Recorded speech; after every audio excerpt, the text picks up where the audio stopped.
বন্ধুরা ভোটে চললাম।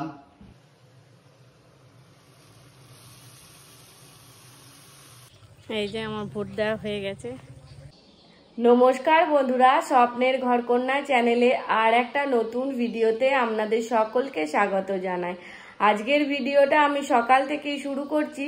আমি একটু তাড়াতাড়ি উঠেছি আজকে, কারণ কিংসুকের বাবার ভোটের ডিউটি পড়েছে, ও 10টার মধ্যে বেরিয়ে যাবে, তো তার জন্যই উঠেছি। তো এখন আমি রান্না বান্না করে নেব, তো চলো দেখা হচ্ছে আবার কিছুক্ষণ পর। কিংসুকের বাবা ভাত খেয়ে রেডি হয়ে নিয়েছে, ও একবার ব্যাগটা দেখে নিচ্ছে সব কিছু ঠিকঠাক আছে নাকি। বন্ধুরা ভোটে চললাম।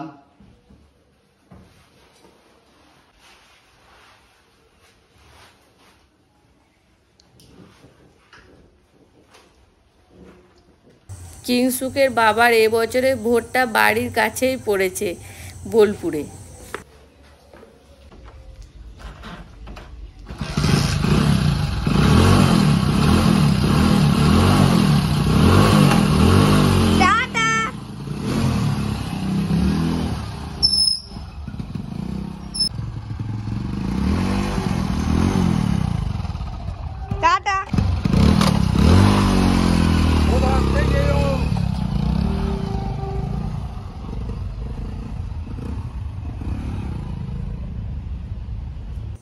কিংসুকে বাবা যাওয়ার পর কালকে আর ভিডিও করা হয়নি। এটা হচ্ছে পরের দিন সকাল, আর আমি চলে এসেছি রান্না করার জন্য। আর আজকে খেরোর তরকারি করব মাছের মাথা দিয়ে, তাই প্রথমে আমি মাছের মাথাটা ভেজে নিচ্ছি।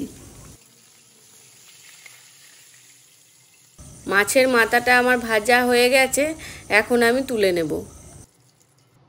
এখন আমি ফোড়নে শুকনো লঙ্কা আর 5 ফোড়ন দিয়ে দিলাম, আর এখন দিয়ে দিচ্ছি পেঁয়াজ। পেঁয়াজটা দিয়ে দেওয়ার পর আমি হালকা করে পেঁয়াজটা আমি ভেজে নেব। পেঁয়াজটা আমার ভাজা হয়ে গেছে, আর এখন যে মশলাটা তৈরি করেছি সেটা দিয়ে দিলাম। এখানে আদা বাটাটা আমি একটু বেশি দিয়েছি, আর রসুন বাটাটা কম দিয়েছি। আছে জিরে গুঁড়ো, হলুদ গুঁড়ো, লঙ্কার গুঁড়ো আর পরিমাণ মতো লবণ। এই খেরোর তরকারিতে মশলা একটু কম দিলে তরকারিটা টেস্ট হয় ভালো। আর আমার মশলাটাও এখন কষানো হয়ে গেছে, মশলা থেকে তেলও ছেড়ে দিয়েছে। এখন আমি মাছের মাথাটা দিয়ে দিলাম। দিয়ে দেওয়ার পর একটু হালকা করে নেড়ে নেব। এরপর আমি কেটে রাখা খেরোটা দিয়ে দিচ্ছি। আমি খেরোর সাথে আলুও দিয়েছি, তবে আপনারা চাইলে শুধু খেরো দিয়েও করতে পারেন, কোনো অসুবিধা নেই। এখন আমি মশলার সাথে খেরোটাকে ভালো করে একটু কষিয়ে নেব। সবজিটা কষানোর সময়ই আমি মাছের মাথাটা একটু ভেঙে নেব।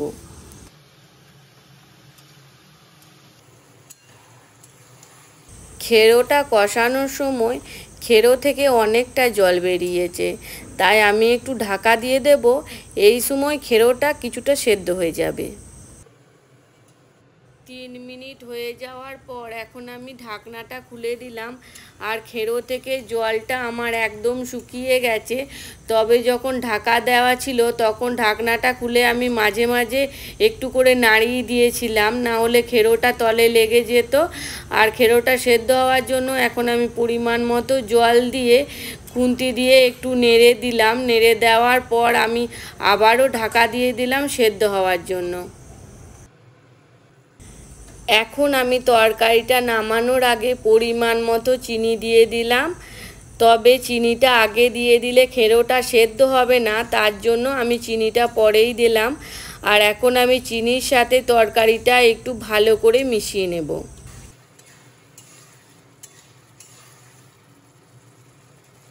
খেরোর তরকারিটা আমার হয়ে গেছে, এরপর আমি নামিয়ে নেব। আমার রান্না হয়ে গেছে, আর আজকে একটু তাড়াতাড়ি করে রান্না করে নিলাম, ভোট দিতে যাব তার জন্য। তো চলো দেখিয়ে দিই আজকে আমি কী রান্না করেছি। খেরোর তরকারি মাছের মাথা দিয়ে, কলমি শাক, মাছের ঝালদা করেছি পেঁয়াজ আদা রসুন দিয়ে, আর ডাল। এখন আমি রান্নাঘরটা পরিষ্কার করে নিই, তো চলো দেখা হচ্ছে আবার কিছুক্ষণ পর। রেডি হয়ে নিয়েছি ভোট দিতে যাওয়ার জন্য। এই যে ভোটার কার্ড হাতে নিয়ে নিয়েছি, তো চলো আমি এখন ভোট দিতে যাব। ভোট দিতে এসেই দেখছি যে লম্বা লাইন, তাই এখন আমি দাঁড়িয়ে আছি।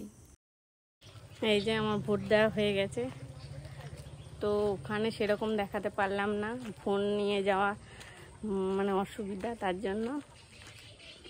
তো ওই যে পিছনে মা গল্প করছে, আসছে, আর আমি একটু আগিয়ে চলে এসেছি কিংসু কাছে বাড়িতে, তার জন্য।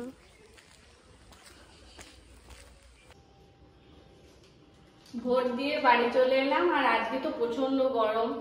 তো এসেই দেখছি যে ফ্লিপকার্ট থেকে এই জিনিসটা চলে এসেছে, ফেস ওয়াশটা অর্ডার দিয়েছিলাম সেটা।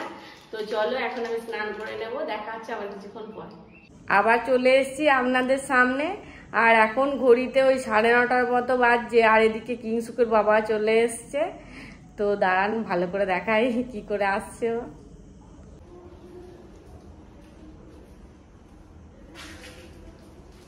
ভোট করে চলে এলাম, এবারে তাড়াতাড়ি হয়ে গেছে। তো চলো আজকের মতো ভিডিওটা আমি এখানেই শেষ করছি। আমার এই ভিডিওটা ভালো লাগলে অবশ্যই চ্যানেলটা সাবস্ক্রাইব করে দেবে। দেখা হবে খুব শীঘ্রই নতুন একটা ভিডিওতে। ততক্ষণ আপনারা সুস্থ থাকবেন, ভালো থাকবেন, টাটা।